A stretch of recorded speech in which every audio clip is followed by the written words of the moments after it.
Hello everyone, welcome to our YouTube channel conceptual study strong your base to strong your future. This is Diwakar Maurya. आइए शुरू करते हैं।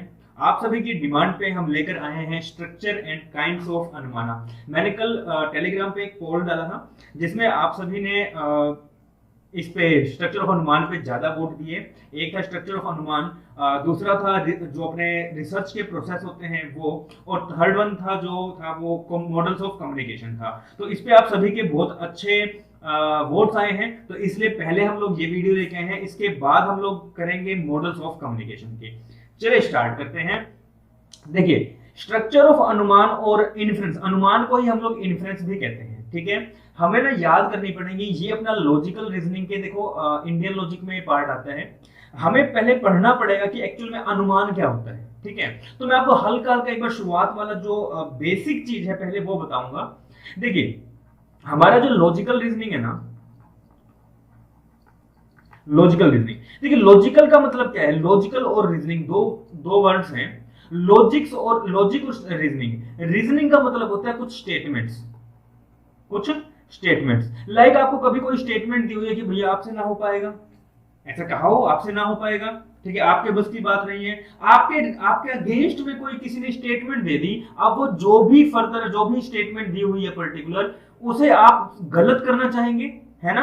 या तो गलत करना चाहेंगे या सही करना चाहेंगे। अगर कुछ काम करेंगे और उस काम करके मतलब उसके रिगार्डिंग कुछ काम करेंगे तो वो चीज अपने आप गलत हो जाएगी कि यहाँ पे लिखा कि आपसे ना हो पाएगा, तो आप काम करके उसको गलत प्रूफ कर देंगे। अगर काम नहीं करेंगे तो वो सही प्रूफ हो जाएगी, आपके अगेंस्ट में चीज आ जाएगी, ऐसा होगा।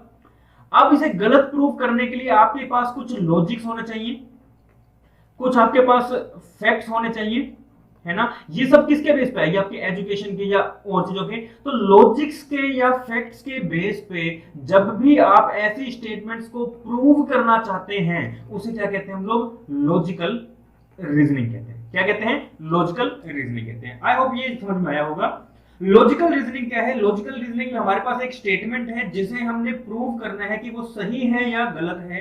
अब हम उसे सही या गलत किसके बेस पे प्रूव कर सकते हैं, तो हमारे पास कुछ लॉजिक्स या कुछ फैक्ट्स होंगे, उनके बेस पे जब भी हम किसी स्टेटमेंट को प्रूव करते हैं कि वो सही है या गलत है, उसे हम क्या कहते हैं, लॉजिकल रीजनिंग कहते हैं। क्या कहते हैं, लॉजिकल रीजनिंग कहते हैं। ओके, अब लॉजिकल रीजनिंग को ना, जो लॉजिकल रीजनिंग है, इसने इन्होंने दो पार्ट्स में डिवाइड किया है। एक तो है हमारे पास यहां पर इंडियन लॉजिक, क्या है, इंडियन लॉजिक, और दूसरा क्या है, लॉजिकल रीजनिंग। लॉजिकल रीजनिंग, देखिए वैसे अगर हम बात करें तो रीजनिंग के ना तीन पार्ट्स होते हैं। एक तो होता है वर्बल रीजनिंग, एक होती है नॉन वर्बल रीजनिंग, और एक आती है लॉजिकल रीजनिंग। तो वर्बल रीजनिंग और नॉन वर्बल रीजनिंग, आप जो नॉर्मल रीजनिंग्स करते हैं, ठीक है, आपको कोडिंग डिकोडिंग होगी, अल्फाबेट सीरीज होगी, नंबर सीरीज हो गई, वो सारी आती हैं वर्बल रीजनिंग में। फिर आपने कई बार देखा होगा लाइक सुडोकू टाइप या कुछ ऐसे डायग्राम टाइप्स में आपको बनाने को आते हैं, वो आती है नॉन वर्बल रीजनिंग में।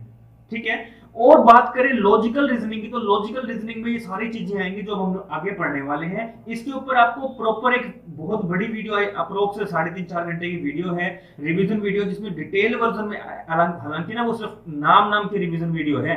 आप उसे करना चाहें तो बहुत अच्छे तरीके से पूरा लॉजिकल रीजनिंग आराम से तसल्ली से बैठ के बहुत आराम से कर सकते हैं। ठीक है, और उसके बाहर शायद ही कोई क्वेश्चन आता है, सब कुछ उसमें अच्छे तरीके से करवा रखे हैं।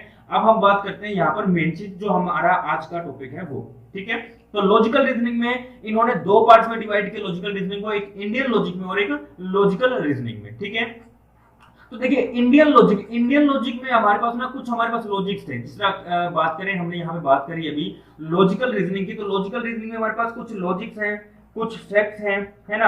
लाइक अगर आप देखें गीता को, गीता तो होली बुक ऑफ इंडिया है ना, तो वो क्या है, हिंदुओं की गीता। तो गीता में जो जो बातें लिखी गई हैं वो सही हैं, वो सच है, उस पर आप क्वेश्चन उठा सकते हो, नहीं उठा सकते। इसका मतलब आपके पास कोई स्टेटमेंट आ गई, आपके जीवन में कोई स्टेटमेंट है, आपके जीवन में कोई ऐसी बातें आ गई हैं जिन्हें आपने सही या गलत करना है, तो आपके पास एक गीता है जिसमें जो चीज लिखी है वो वैसा होगा। तो गीता के बिहाफ पे आप कह सकते हो कि ये चीज सही है, ये चीज गलत है। तो इसी तरह से ना हमारे पास एंशिएंट इंडिया में या पुराने भारत में अगर हम कहें, तो जो पुराना भारत था या जो एंशिएंट प्राचीन भारत जिसकी हम बात करें, तो उसमें हमारे पास कुछ अलग अलग शास्त्र आए थे। ठीक है, जिसमें सबसे यूनिक जो सबसे या इंपॉर्टेंट कहें वो है न्याय शास्त्र। अब न्याय को वैसे तो हम लिखते हैं ऐसे न्याय, है ना, लेकिन प्रॉब्लम थी, अंग्रेज आए थे, अंग्रेज ने हमारे सारे वर्ड्स चुरा के ले गए, सारे वर्ड्स थे संस्कृत के। अब अंग्रेज सारे वर्ड्स चुरा के ले गए, कहते हैं हम तो जी ए लगाएंगे इसके पीछे, देखो हमारा वर्ड है। हमने कहा इधर, हमने 2 थप्पड़ मारे, कहते यार थप्पड़ भी मार रहे हैं। मैं कहा भाई हमारा वर्ड है, संस्कृत का वर्ड है। कहते संस्कृत का नहीं इंग्लिश का वर्ड है। मैं कहा संस्कृत का एस पता है तेरे को? कहता नहीं पता। मैं कहा फिर, लेकिन कहता नहीं हम हमारा वर्ड है, हम तो चुरा के ले जाएंगे। तो कहता देखो अगर आप नहीं मान रहे, हम लोग लिख रहे हैं न्याय ऐसे, ये आप कह रहे हो हमारा वर्ड है, तो हम लगा देते हैं ए, न्याया बन गया। तो देखो हमारा वर्ड बन गया। हमने कहा चल ठीक है, जाने के लिए दफा हो, भाग जाए यहाँ से। हमने कहा कुछ मर्जी करे, हमको तो पता है ना कि संस्कृत का वर्ड है ये न्याया, है ना, हमारे पास से निकले इंडिया का वर्ड है। तो न्याय शास्त्र यहाँ पे आया था और न्याय से हमने बहुत सारी चीजें देखी थी, ठीक है। तो न्याय का अगर हम देखें, वैसे तो मैंने पूरा इंडियन लॉजिक का जो प्रॉपर था वो सारा करवाया हुआ है, प्लीज वहां जाके देख लीजिएगा, ठीक है। फिर भी मैं न्याय की बात कर देता हूं। तो न्याय जो दिया था वो किसने दिया था? गौतम मां हो जाएगा, अंग्रेज थे, अंग्रेजों ने किया था तो गौतमा ऋषि, ठीक है। तो याद रखना इंडियन लॉजिक में या तो आपको मिलेंगे ऋषि या मिलेंगे आपको मुनि, हमेशा, ठीक है जी। चलिए अब बात करते हैं न्याय के अंदर ना, न्याय शास्त्र के अंदर कुछ प्रमाण आए थे। क्या थे? प्रमाण या प्रमाणा कहेंगे, क्या कहेंगे? प्रमाणा कहेंगे, ठीक है। तो हमारे पास कुछ इंडियन लॉजिक्स में कुछ लॉजिक्स है, कुछ फैक्ट्स है, कुछ शास्त्र है जिनके बेस पे हम स्टेटमेंट्स को प्रूव कर सकते हैं कि वो सही है या गलत है। न्याय शास्त्र किसने दिया? गौतम ऋषि ने दिया, और इसके अंदर कुछ प्रमाणाज आए। क्या है? प्रमाणाज आए, ठीक है। अब प्रमाणाज में हमारे पास कौन कौन से थे? पहला है प्रत्यक्ष। देखिए आप नॉलेज कहां से ले सकते हैं न्याय एपिस्टेमोलॉजी में से, नॉलेज कैसे कैसे ले सकते हैं? एक तो है वैलिड सोर्स ऑफ नॉलेज जिसे कहा जाता है प्रमा। क्या कहा जाता है? प्रमा। और एक है इनवैलिड सोर्स ऑफ नॉलेज जिसे कहा जाता है अप्रमा। क्या कहते हैं? अप्रमा, ठीक है। पहला आया प्रत्यक्ष, दूसरा आया अनुमान, तीसरा आया उपमना, चौथा आया शब्द, पांचवा है अनु उपलब्धि और छठा है अर्थापति। क्या है? अर्थापति। तो हमारे पास ये 5 है। आज का जो टॉपिक होने वाला है वो होने वाला है हमारा अनुमान पे, और अनुमाना में हम पढ़ेंगे स्ट्रक्चर ऑफ अनुमाना। तो प्रत्यक्ष हम बात करें वैलिड की, तो वैलिड मतलब पॉजिटिव चीजें, इनवैलिड की मतलब नेगेटिव चीजें, लेकिन इसमें अर्थपति ना नेगेटिव इनवैलिड होने के साथ साथ ये पॉजिटिव भी है, ठीक है। अनु उपलब्धि का मतलब नॉन है, नॉन एप्रीहेंशन, मतलब कि ना होने की वजह से, कोई चीज हमारे पास नहीं है उसकी वजह से जब हमें कोई नॉलेज मिल रही है उसे हम कहते हैं अनु उपलब्धि। लेकिन कोई चीज हमारे पास है और उसकी वजह से हम कोई अर्थ निकाल रहे हैं, कोई मीनिंग निकाल रहे हैं, उसे कहते हैं अर्थपति, ठीक है। तो याद रखिएगा एग्जाम में आपको दोनों चीजें याद रखनी है। इसका हिंदी वर्जन तो याद रखना ही रखना है, साथ ही साथ उसके इंग्लिश में उसे क्या कहते हैं वो भी याद रखना है। तो प्रत्यक्ष को क्या कहते हैं? परसेप्शन कहते हैं, अनुमान को इन्फरेंस कहते हैं, उपमना को कंपैरिजन कहते हैं, शब्द को वर्बल टेस्टिमनी, अर्थपति को इम्प्लीकेशन और अनुपलब्धि को नॉन एप्रीहेंशन। क्लियर है? चलिए आगे बढ़ते हैं। देखिए प्रमाण में क्या है? प्रमाण वैलिड मीन्स ऑफ नॉलेज है। वैलिड मीन्स ऑफ नॉलेज में मैंने बता दिया प्रत्यक्ष है, प्रत्यक्ष मतलब परसेप्शन, अनुमान मतलब इन्फरेंस, उपमना मतलब कंपैरिजन, शब्द मतलब वर्बल टेस्टिमनी, अर्थपति मतलब इम्प्लीकेशन और अनु उपलब्धि मतलब नॉन एप्रीहेंशन। अनु उपलब्धि, अनु मतलब नहीं होना, ना होना, उपलब्धि मतलब अवेलेबल, नहीं होना अवेलेबल, अवेलेबिलिटी नहीं होना। क्लियर है? चलिए जी अब बात करते हैं अनुमान की। अब हमें स्ट्रक्चर ऑफ अनुमान से पहले समझना पड़ेगा एक्चुअल में अनुमान क्या है, ठीक है। अनुमान पढ़ते हैं उसके बाद आएंगे स्ट्रक्चर ऑफ अनुमान में। देखिए अनुमान क्या है? अनुमान का मतलब है इन्फरेंस। क्या मतलब है? इन्फरेंस। अनु का मतलब क्या है? आफ्टर। अनुमान 2 वर्ड से मिलकर बना है, अनु प्लस मना या मन, ठीक है। अनु का मतलब होता है आफ्टर और मना का मतलब होता है नॉलेज, ठीक है। तो आफ्टर नॉलेज मतलब आपके पास पहले से कोई नॉलेज है, कोई आपके पास एग्जिस्टिंग नॉलेज है, उसके बिहाफ पे आप क्या कर रहे हैं? कोई न्यू नॉलेज को क्या कर रहे हैं? आप उसे निकाल रहे हैं, आप उसे डिराइव कर रहे हैं। इस न्यू नॉलेज को आप क्या कर रहे हैं? डिराइव कर रहे हैं। डिराइव का मतलब होता है कि आपके पास कोई पहले चीज है, उसकी मदद से कोई चीज निकालनी, उसे कहते हैं डिराइव करना, ठीक है। क्या ये सेकंड सोर्स ऑफ नॉलेज है? बिल्कुल है। पहला क्या था? प्रत्यक्ष था। दूसरा क्या है? अनुमान है। तो ये सेकंड सोर्स ऑफ नॉलेज है। प्लस में क्या ये वैलिड सोर्स ऑफ नॉलेज भी है? बिल्कुल है सर। इनवैलिड में दो आती है, अर्थपति और अनुपलब्धि आती है। ये इनडायरेक्ट सोर्स ऑफ नॉलेज है। इनडायरेक्ट सोर्स ऑफ नॉलेज मतलब आपके पास कोई पहले से नॉलेज है, उसके बिहाफ पे आप दूसरी नॉलेज को निकाल रहे हैं, उसे कहते हैं मीडिएट नॉलेज या फिर इनडायरेक्ट नॉलेज। फिर है कॉग्निशन प्रीसपोजेस सम अदर कॉग्निशन। तो आपके पास पहले से कॉग्निशन है, उसके बिहाफ पे आप दूसरा कॉग्निशन निकाल रहे हैं। Knowledge is derived from another knowledge. तो लगभग लगभग ये तीनों की तीनों चीजें सेम है। आपके पास पहले से कोई नॉलेज है, आप उसके बिहाफ पे कोई नई नॉलेज निकाल रहे हैं जो उसी से रिलेट करती हुई है। ठीक है, अभी यहां तक पढ़ेंगे, उसके बाद बात करते हैं inference is defined as the knowledge of the object. लिंगी, लिंगा, ये सब है, ये भी आगे समझ में आएगा आपको। चलिए अब देखिए अनुमान। अनुमान का अगर इंग्लिश में देखें तो वो है इन्फरेंस। अनुमान हम कहते हैं कि जी मेरा ये अनुमान है कि आज ऐसा ऐसा होगा, है ना। लाइक किसी की आंख फड़क रही हो, है ना, तो वो क्या कहता है कि यार मुझे ना आज ऐसा अनुमान हो रहा है, आज मुझे ऐसा आभास हो रहा है कि आज पता नहीं क्यों मेरे साथ कुछ गलत होने वाला है या कुछ बहुत अच्छा होने वाला है, हाथ में खुजली हो रही है, यार पैसा आने वाला है। ये क्या अनुमान है? आपके पास कोई प्रीवियस नॉलेज है, बहुत खारिश हो रही है, बहुत खारिश हो रही है, मान लो आपके हाथ में ना ऐसे जो हथेली उसमें बहुत ज्यादा खारिश हो रही है, आपको लगा पैसा ही पैसा आएगा, पिछली बार हुई थी भर भर के पैसा आया, आप जानबूझ के खारिश करने लग गए। आपने राइट हैंड में तो करी, आपने लेफ्ट हैंड में भी करी, जो पैसा आना था उससे डबल चला भी गया। ठीक है, तो ये क्या हुआ? ये उल्टा पड़ गया। आपने लगाना है अनुमान। ठीक है, अनुमान किसके बेस पे? प्रीवियस नॉलेज के बेस पे। तो आप जब भी आप लाइक कहीं पे जाओ और जाने के बाद आपको ऐसा कुछ मान लो मिले, मान लो आप किसी रेस्टोरेंट में गए और रेस्टोरेंट में आपने करी चाउमीन ऑर्डर।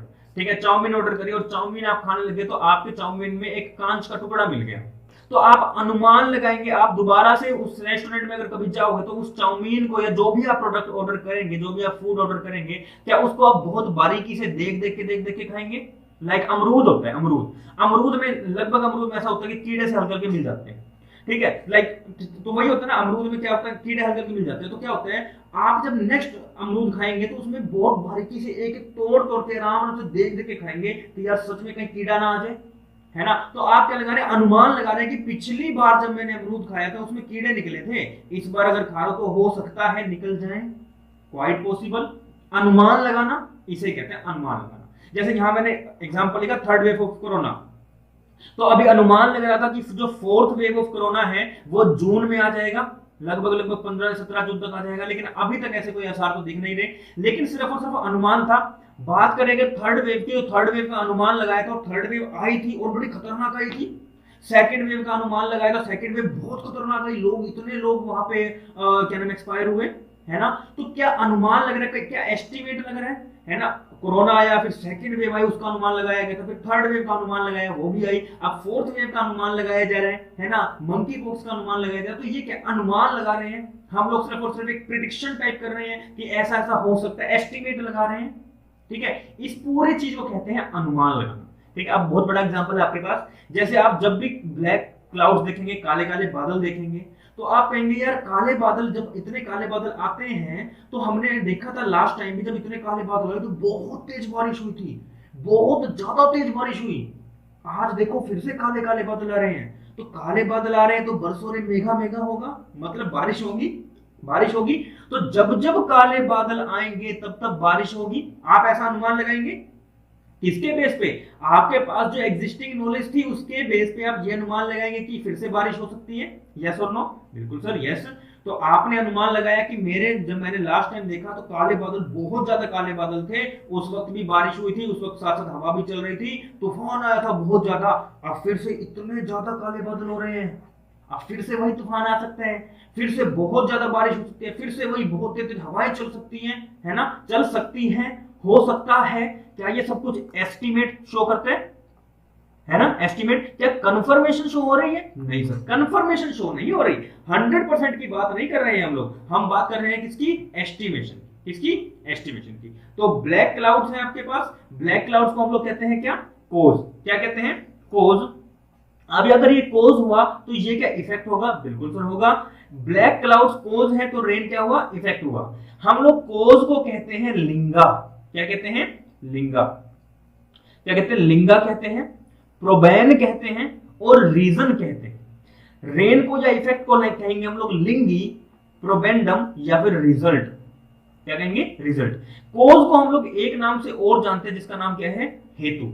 हेतु बहुत अलग वर्ड है, बहुत ज्यादा यूज होने वाला वर्ड है जब हम लोग स्ट्रक्चर ऑफ अनुमाना करेंगे तब।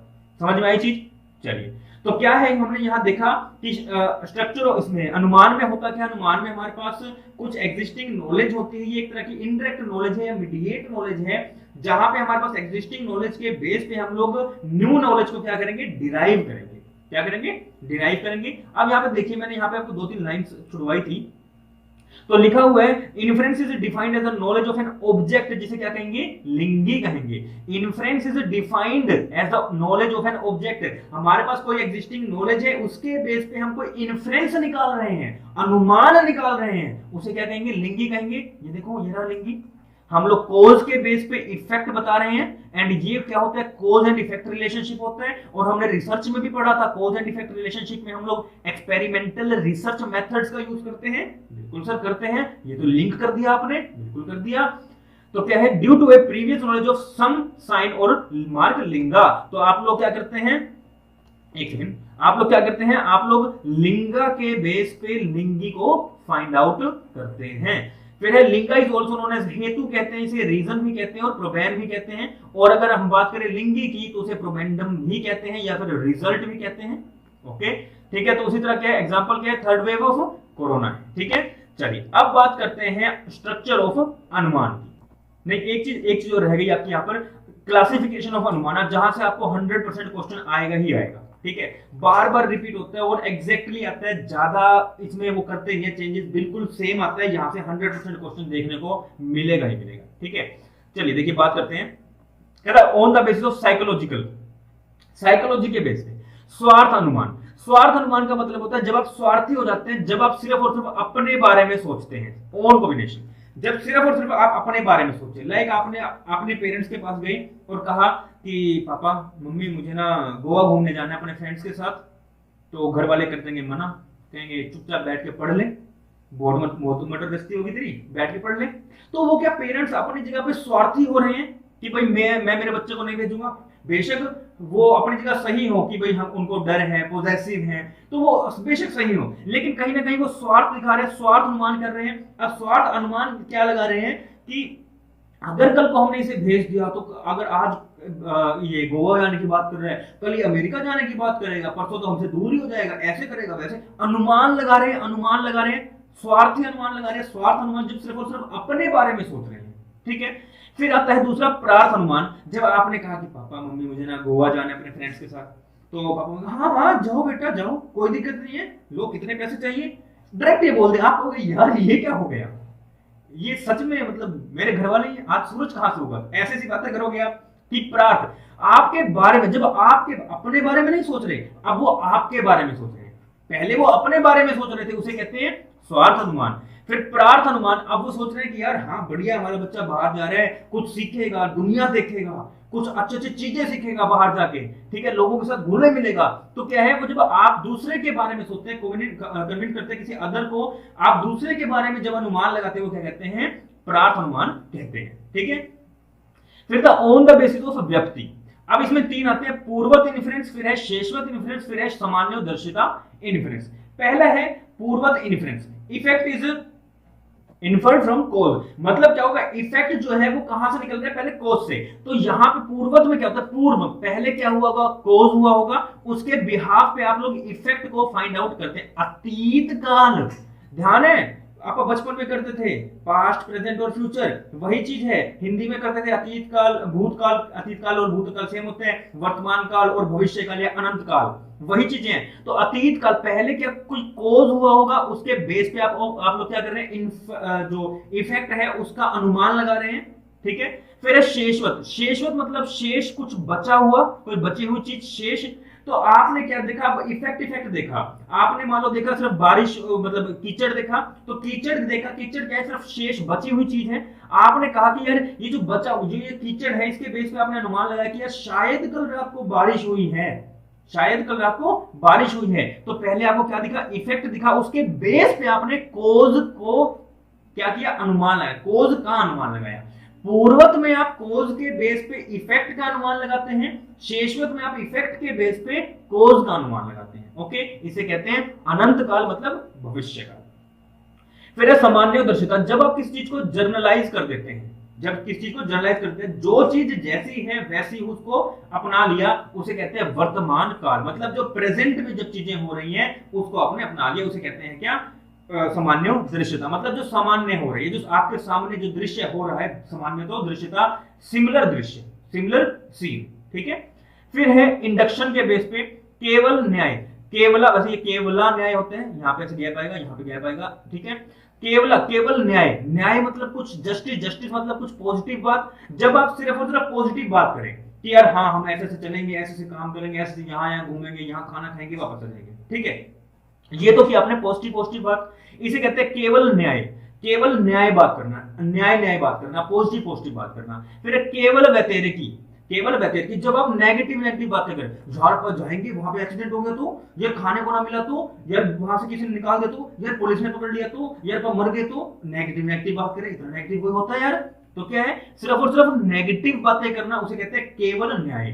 फिर है अन्याय व्यतिरेकी, अन्याय मतलब पॉजिटिव भी बातें करेंगे और क्या करेंगे, नेगेटिव भी बातें करेंगे। लाइक यार हम घूमने जाएंगे और बड़ा मजा आएगा, बड़ा मजा यार, लेकिन अगर अपने को रहने को जगह ना मिली तो, है ना, और यार बस में कितना कितना ज्यादा एंजॉय करेंगे यार, फुल मजा आएगा, यहाँ से वहां जाएंगे, वहां से यहाँ जाएंगे, लेकिन यार पहाड़ है, पहाड़ से अगर बस गिर गई मर गई तो, मतलब पॉजिटिव बात भी कर रहे हो, नेगेटिव बात भी कर रहे हो, उसे कहते हैं अन्याय व्यतिरेकी, अनुमान लगा रहे हो, एस्टिमेट लगा रहे हो। ठीक है, तो यहां से आपको 101% क्वेश्चन देखने को मिलेगा ही मिलेगा, तो प्लीज इसे अच्छे तरीके से करिएगा। इससे इस स्लाइड को मत भूलना कभी भी, बेशक आप स्क्रीनशॉट ले सकते हैं, ठीक है, ये लीजिए। और अगर आपको इन सभी फर्स्ट पेपर के और सेकंड पेपर के नोट्स भी चाहिए, आपको स्टडी मटेरियल चाहिए, तो आप मुझे कांटेक्ट कर सकते हैं 74948440 पर 179 पर, इस पे आप मुझे व्हाट्सएप कर सकते हैं, फोन कर सकते हैं, ठीक है, या फिर मुझे मेल आईडी कॉन्सेप्चुअल स्टडी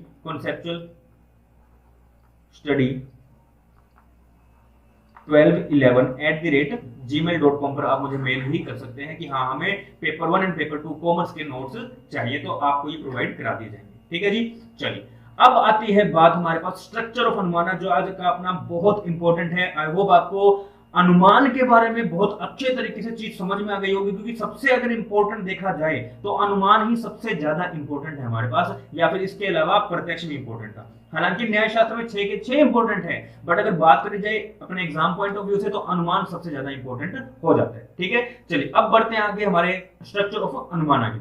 देखिए स्ट्रक्चर ऑफ अनुमाना क्या है, structure and kind of anumana. In Sanskrit inference is known as anumana. Inference को हम लोग संस्कृत में क्या कहते हैं, अनुमान कहते हैं, अनुमाना कहते हैं अनुमान।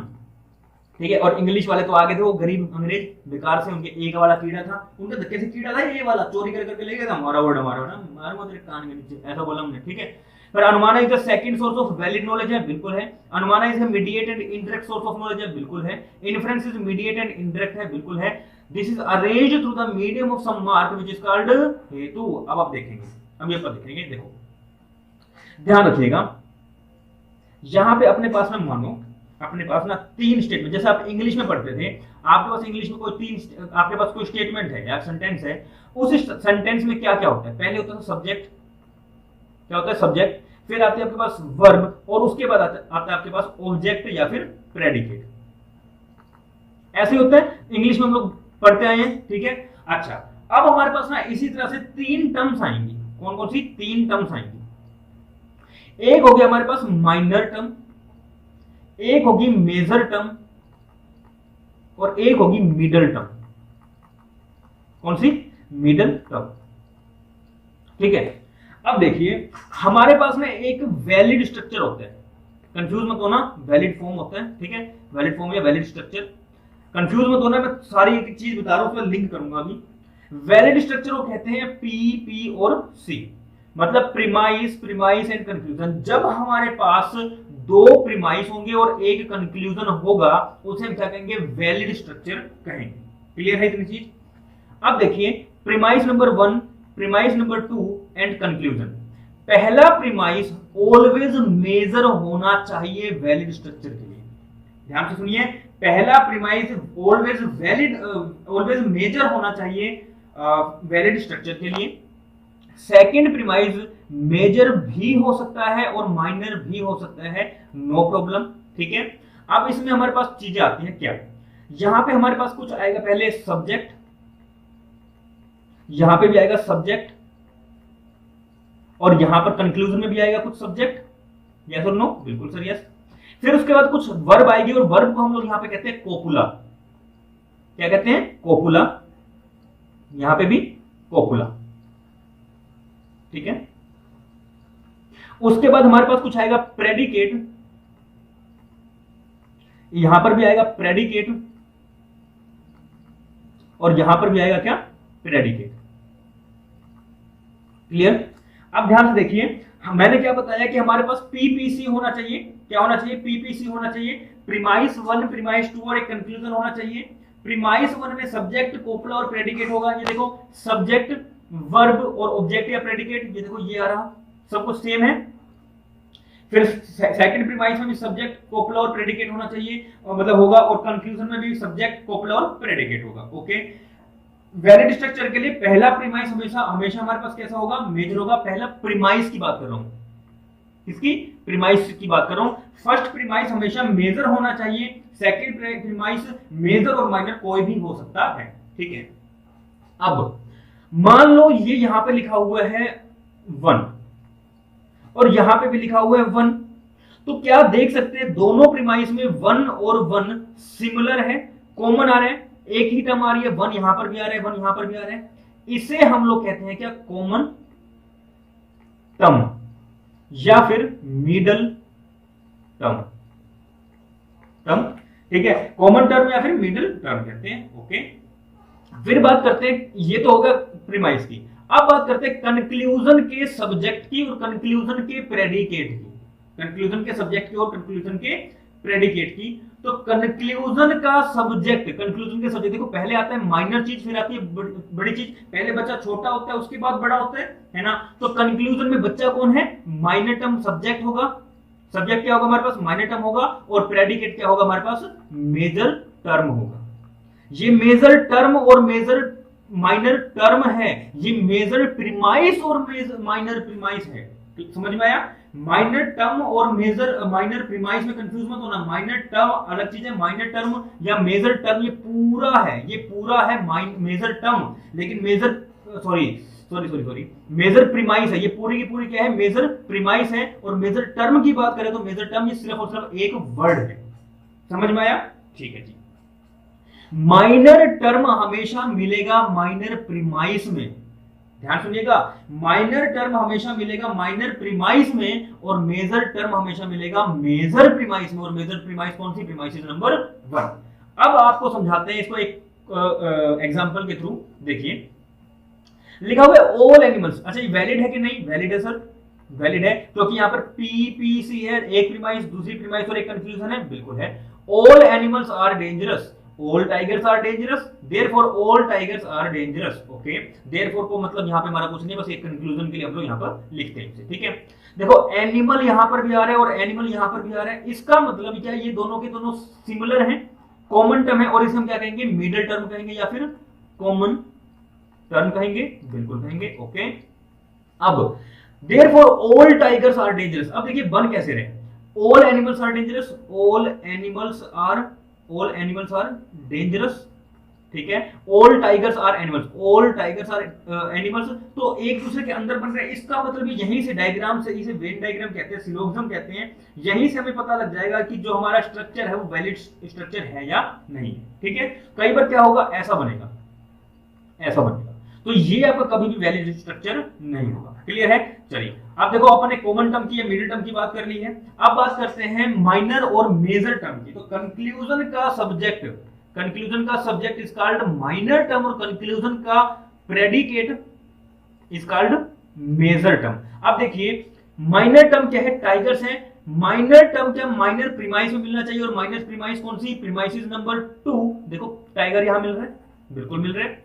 मेजर टर्म क्या मेजर प्रीमाइस में मिलनी चाहिए? बिल्कुल सर, मेजर प्रीमाइस मतलब प्रीमाइसिस नंबर 1। और देखो डेंजरस क्या यहां मिल रहे हैं? बिल्कुल सर मिल रहे हैं, तो ये हो गया अपना कंप्लीट। तो हमारे पास 3 टर्म्स है, कौन कौन सी? एक है मेजर टर्म, एक है माइनर टर्म और एक है मिडल टर्म। क्लियर? अब इन्हें याद करने की टेक्निक, इन्हें याद करने का देखो, ऐसे मैंने कुल सा बनाया, इसको क्या कहते हैं हम लोग? एक सेकेंड, देखो माइनर टर्म, माइनर टर्म को कहते हैं हम लोग पक्षा। अब एक छोटी सी पक्षी आया करती थी, ध्यान है बचपन में, इस तरह की हुआ करती थी, ठीक है, इस तरह की हुआ करती थी, ठीक है, ध्यान है, ब्राउन से कलर की होती थी, जिसे हम वो बुल्लू या चिड़िया से कुछ कहते थे। वो क्या पक्षी छोटी सी, बिल्कुल छोटी सी होती थी। तो माइनर, माइनर मतलब छोटा, पक्षी मतलब छोटी, तो पक्षी से पक्षा को याद रखा जा सकता है, बिल्कुल से रखा जा सकता है। और पक्षा को, पक्षा होता क्या है या माइनर टर्म होता क्या? सब्जेक्ट ऑफ द कंक्लूजन होता है। ये देखो, subject of the conclusion is a minor term. अभी हमने देखा, बिल्कुल, कंक्लूजन का subject is called minor term, ठीक है। फिर बात करते हैं मेजर टर्म की। अब मेजर टर्म, चलते चलते क्या हो रहा है? शाम हो जाती है, चलते चलते शाम हो जाती है। शाम को क्या संध्या कहते हैं? साध्या से याद रख सकते हैं, संध्या से साध्या याद रह सकती है। और मेजर टर्म होता क्या? प्रेडिकेट ऑफ द कंक्लूजन होते हैं। ये देखिए प्रेडिकेट है, predicate of the conclusion, predicate of the conclusion is called major term है। देखो मेजर टर्म है, मेजर टर्म को क्या कहते हैं? साध्या कहते हैं। अब इनके बीच में आता है एक मिडल टर्म या फिर common term of the premises. Common term मतलब कि यहाँ पे हमने देखा, तो कॉमन टर्म क्या है? एनिमल है और एनिमल है। अब एनिमल, एनिमल कॉमन टर्म है, इसे हम लोग कहते हैं क्या? हेतु। क्या कहते हैं? हेतु। इसको ध्यान से याद रखिएगा। अब सब कुछ छोड़ के एक चीज याद रखो, सीता मैया याद है?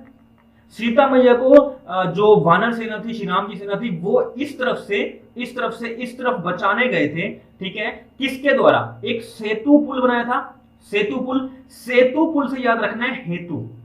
मिडल टर्म, ये जो ये यहां से लेके यहां तक का जो पोर्शन है वो क्या है? मिडल टर्म है, सेतु है, ठीक है। उसके बाद बात करें ये वाला पॉइंट, तो ये वाला पॉइंट क्या है? माइनर टर्म है। और ये वाला पॉइंट क्या है? मेजर टर्म है।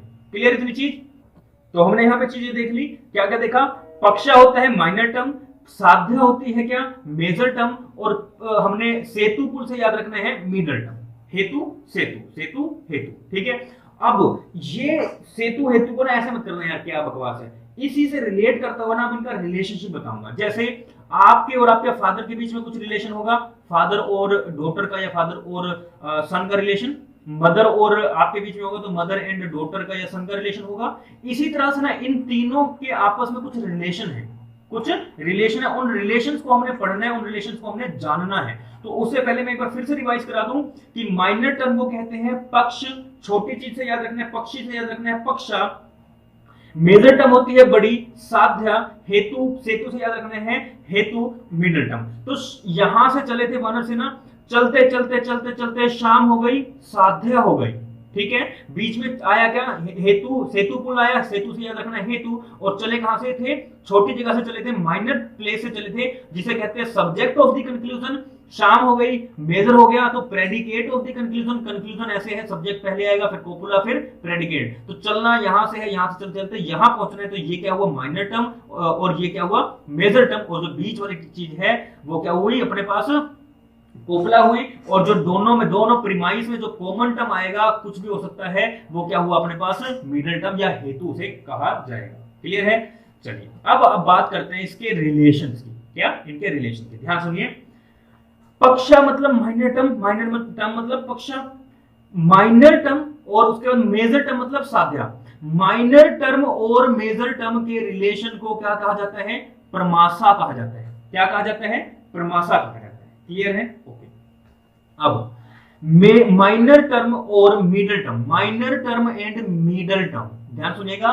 माइनर टर्म है और मिडल टर्म है। पक्षा, माइनर टर्म इस पॉइंट से चल रहे हैं, हेतु, सेतु पुल पर चल रहे हैं। किसको बचाने जा रहे हैं? सीता माता को बचाने जा रहे हैं। सीता माता को बचाने जा रहे हैं, तो क्या धर्म के रास्ते पे चल रहे हैं?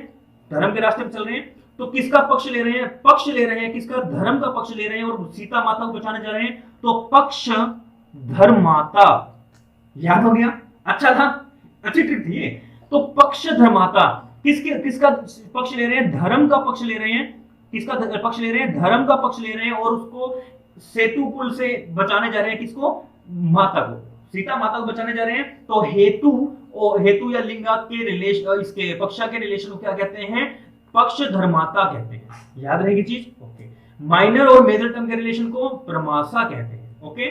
अब आओ मिडिल टर्म और मेजर टर्म के रिलेशन को, मिडिल टर्म और मेजर टर्म के रिलेशन को देखिए। मिडिल टर्म और जो मिडिल और मेजर टर्म है उसके रिलेशन को कहा जाता है व्यक्ति।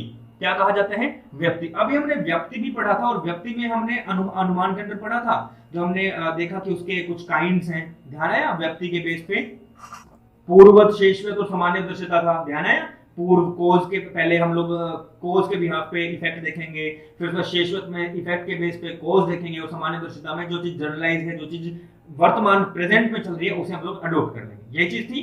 तो इसे हम, उस चीज को हम लोग क्या कहते हैं, व्यक्ति कहते हैं। तो मिडिल टर्म और मेजर टर्म के रिलेशन को क्या कहते हैं, व्यक्ति कहते हैं। अब देखिए ऐसा है, मान लो ये है क्या बॉयफ्रेंड, ये है क्या गर्लफ्रेंड, ठीक है। इन दोनों के रिलेशन होते हैं, कहेंगे हाँ जी शादी करेंगे, शादी करेंगे। आज के टाइम ये चलता है, यही तो होते हैं जो छोटे से वो निब्बा निब्बी, ऐसे वो यूट्यूब पर चल रहा था निब्बा निब्बी, तो वो ऐसे होते हैं कि हाँ भाई शादी करेंगे, शादी करेंगे।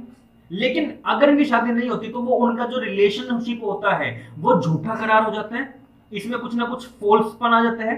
झूठा करार होता है मतलब ये यूं फेक होते हैं। तो अगर कभी भी मिडिल टर्म और मेजर टर्म के रिलेशन की बात करें तो उसका रिलेशन होता है क्या, व्यक्ति। लेकिन अगर उधर रिलेशन, इन दोनों का रिलेशन मेंटेन नहीं होता है तो उसे क्या कहा जाता है, हेत्वाभास कहा जाता है। और हेत्वाभास का मतलब होता है फैलेसी। क्या होता है, फैलेसी। क्लियर।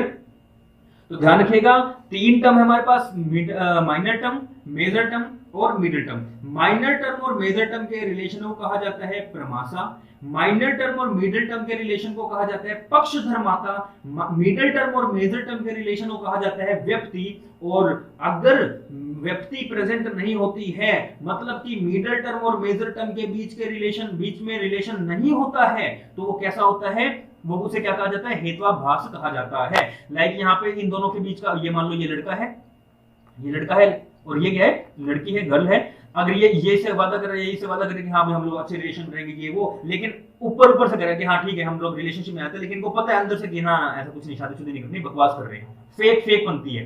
तो एक्चुअल में क्या रिलेशन है, एक्चुअल में है रिलेशन नहीं सर, रिलेशन नहीं है। तो जब एक्चुअल में रिलेशन नहीं होता उसे क्या कहा जाता है, हेत्वाभास कहा जाता है। और हेत्वाभास का मतलब होता है फैलेसी। और फैलेसी होती है दो तरह की, फॉर्मल फैलेसी और इनफॉर्मल फैलेसी, जो कि हम करेंगे नेक्स्ट वीडियो में। तो आई होप आपको ये वीडियो बहुत अच्छी लगी होगी। स्ट्रक्चर ऑफ अनुमान आपको बहुत अच्छे से समझ में आ गया होगा। यहां से आपके 1 से 2 क्वेश्चन 100% कवर हो चुके हैं। और यहां पर ये लगा लीजिए कि आपके पास जितनी शिफ्ट होंगी ना, जितनी भी शिफ्ट होंगी, और हर शिफ्ट में आपको स्ट्रक्चर ऑफ अनुमान से क्वेश्चन देखने को मिलेगा ही मिलेगा। ठीक है, चलिए एक बार जल्दी से आज रिवाइज कर लेते हैं, आज हमने क्या कुछ किया है। अनुमाना की बात करें तो अनुमाना क्या है, second source of valid knowledge है, इनडायरेक्ट नॉलेज है। एक नॉलेज के बिहाफ पे दूसरी नॉलेज को निकाला जाता है। तो यहाँ पे हमने देख लिया ब्लैक क्लाउड्स थे अपने पास, कोज, ठीक है। इस कोज के बिहाफ पे हम लोग इफेक्ट निकालते हैं। कोज को कहते हैं हम लोग क्या, लिंगा, प्रोबेंड, रीजन या फिर हेतु, और इफेक्ट को कहते हैं लिंगी या प्रोबेंडम या फिर रिजल्ट। ठीक है, और कोज और इफेक्ट के रिलेशनशिप को हम लोग मेंटेन करने के लिए रिसर्च में हमने पढ़ा था, यहाँ पे हम लोग एक्सपेरिमेंटल रिसर्च लगाते हैं। फिर उसके बाद बात करें अनुमान की, तो अनुमान में क्या है, 3 तरह से हैं। पहला क्या है, साइकोलॉजिकल के बेस पे, स्वार्थ मतलब अपने बारे में सोचना, प्रार्थ मतलब दूसरों के बारे में सोचना, पूर्वत मतलब कोज के बिहाफ पे हम लोग इफेक्ट को फाइंड आउट करेंगे, शेषवत मतलब इफेक्ट के बेस पे हम लोग कोज को फाइंड आउट करेंगे। उसके बाद बात करें सामान्यतोदर्शिता की, तो जो चीज जर्नलाइज है, वर्तमान काल की बात करेंगे। इंडक्शन की बेस पे बात करें तो केवल न्याय में पॉजिटिव बातें होंगी, केवल व्यतिरेकी में नेगेटिव बातें होंगी, और अन्याय व्यतिरेकी में पॉजिटिव और नेगेटिव दोनों तरह की बातें होंगी। फिर स्ट्रक्चर ऑफ अनुमान की बात करें तो वो क्या है, संस्कृत का वर्ड था ये हमारे पास, इन्फ्रेंस कहते हैं इसको, इंग्लिश में संस्कृत का वर्ड है। ठीक है, यहाँ पे मैंने आपको बता दिया, सब्जेक्ट वर्ब और प्रेडिकेट के इंग्लिश के थ्रू बता दिया था। 3 तरह के हमारे पास यहाँ पे वर्ड्स हैं, 3 तरह के टर्म्स आएंगी। माइनर टर्म जिसे पक्षा कहा जाएगा, सब्जेक्ट ऑफ द कंक्लूजन होगा। मेजर टर्म जिसे हम लोग साध्य कहेंगे, प्रेडिकेट ऑफ द कंक्लूजन होगा। और मिडिल टर्म जिसे हम लोग हेतु कहेंगे। ये प्रीमाइसिस में जो भी कॉमन टर्म आएगी, जो सिमिलर टर्म आएगी, जैसे कि हमारे पास यहाँ पे था एनिमल, और एनिमल यहाँ पर कॉमन था। एनिमल और एनिमल यहाँ पर कॉमन था, एनिमल और एनिमल कॉमन है, तो ये क्या हुआ, कॉमन टर्म हो गया, इसे मिडिल टर्म या फिर हेतु कहेंगे। ओके, और बात करें इधर की कंक्लूजन में, कंक्लूजन का सब्जेक्ट जो होगा वो माइनर टर्म होगा, कंक्लूजन का प्रेडिकेट मेजर टर्म होगा। माइनर टर्म माइनर प्रीमाइस में पाई जाएगी, मेजर टर्म मेजर प्रीमाइस में पाई जाएगी। स्वाहा, समझ में आया? चलिए अब बात करते हैं इनके रिलेशन की। तो माइनर टर्म और मेजर टर्म के रिलेशन को कहा जाता है प्रमासा। माइनर टर्म और मिडिल टर्म के रिलेशन को कहा जाता है पक्ष धर्माता। पक्ष के रास्ते पे चलते, धर्म के रास्ते पे चलते हुए, धर्म के रास्ते का पक्ष लेते हुए माता को बचाने जा रहे हैं, तो पक्ष धर्माता। साध्या और मतलब मेजर टर्म और मिडिल टर्म के रिलेशन को कहा जाता है व्यक्ति। अगर व्यक्ति प्रेजेंट होती है तो ठीक, नहीं तो उसे कहा जाएगा क्या, हेत्वाभास। और हेत्वाभास का मतलब होता है फैलेसी, फोल्सपन। और फैलेसी होती है दो तरीके से, फॉर्मल और इनफॉर्मल फैलेसी, जो हम पढ़ेंगे नेक्स्ट लेक्चर में। आइए देखिए, मैं बनाता हूं एक बढ़िया सा पहाड़, ठीक है, ऐसे पहाड़ से बनाते हैं, ठीक है, ठीक है, पहाड़ बनाया अपन ये, ठीक है। अब यहां से क्या हो रहा है, यहां से धुआं धुआं निकल रहा है, ये सारा धुआं निकल रहा है, ठीक है। उसके बाद यहां से आप क्या कर रहे हैं, यहां से आग निकल रही है, ठीक है। और आप कहां खड़े हैं, आप खड़े हैं जी यहां पर, एक सेकेंड,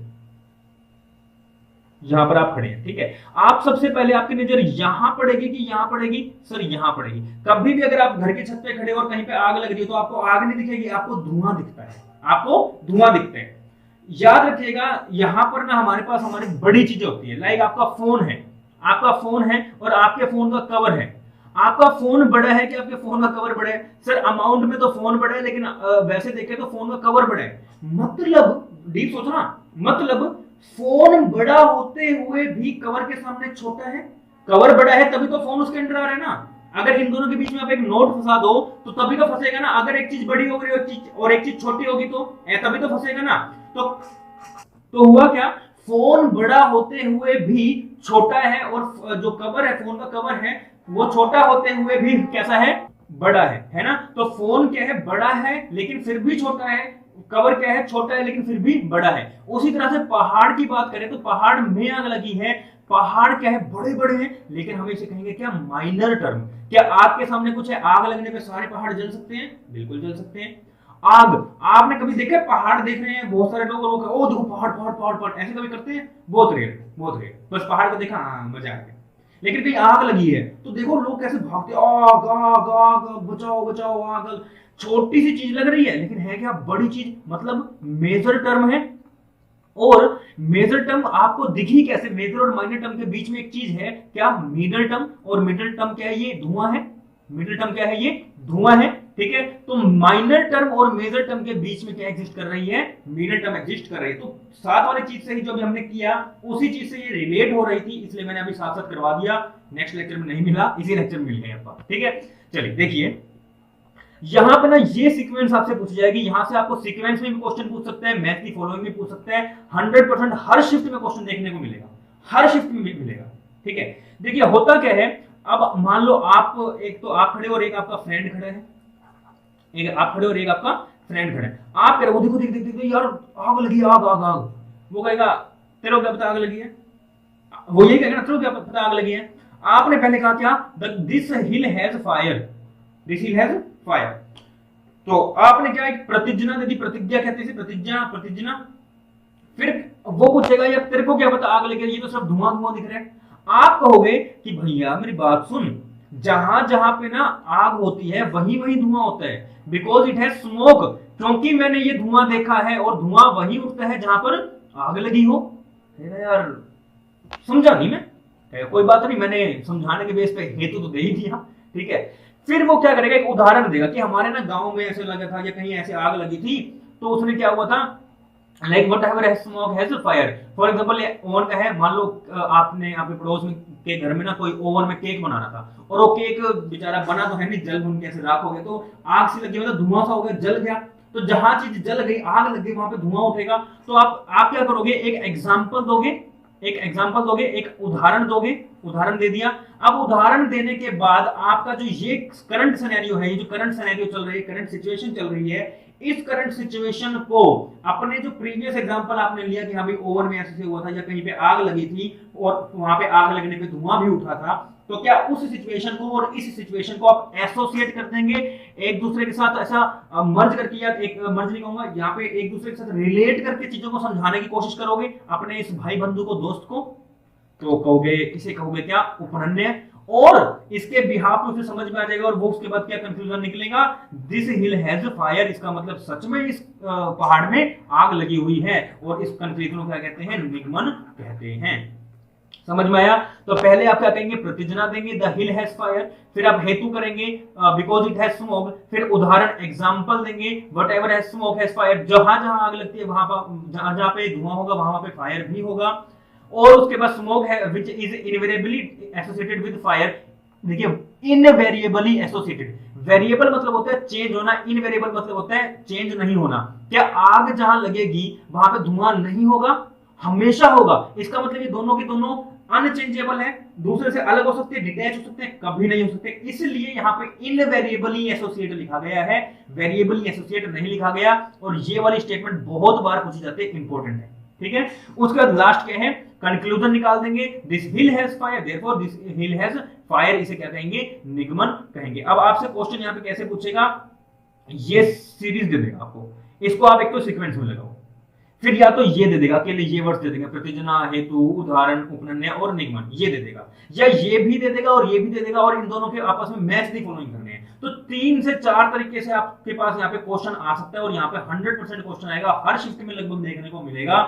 10 शिफ्ट है तो ये लगा लीजिए, उसमें से आपको 8 से 9 शिफ्ट में आपको देखने को क्वेश्चन ये मिलेगा ही मिलेगा, चाहे मैच दी फॉलोइंग हो, चाहे सीक्वेंस हो, चाहे फिर हिंदी और इंग्लिश की बात यहाँ पे करी गई हो, ठीक है। तो ध्यान से इसे याद रखिएगा, प्रतिजना, हेतु, उदाहरण, उपनन्य और निगमन। अब मान लो यहाँ पे आप क्या कर रहे थे, इसको मान लो ये आप थे, ये आपकी गर्लफ्रेंड थी, मतलब कपल थे, आप इसे क्या कर रहे हैं, फूल दे रहे हैं, फूल दे रहे हैं, आपकी ये सारी बातें हुई, ये फूल ऐसे ही लगा लो, ठीक ठाक फूल, ठीक है, लोग बढ़िया सा फूल बनाते हैं, ठीक है। तो मान लो आप इसे फूल दे रहे हैं, ठीक है, अब इसे फूल ठीक है, इतना ही बढ़िया बनता है वैसे।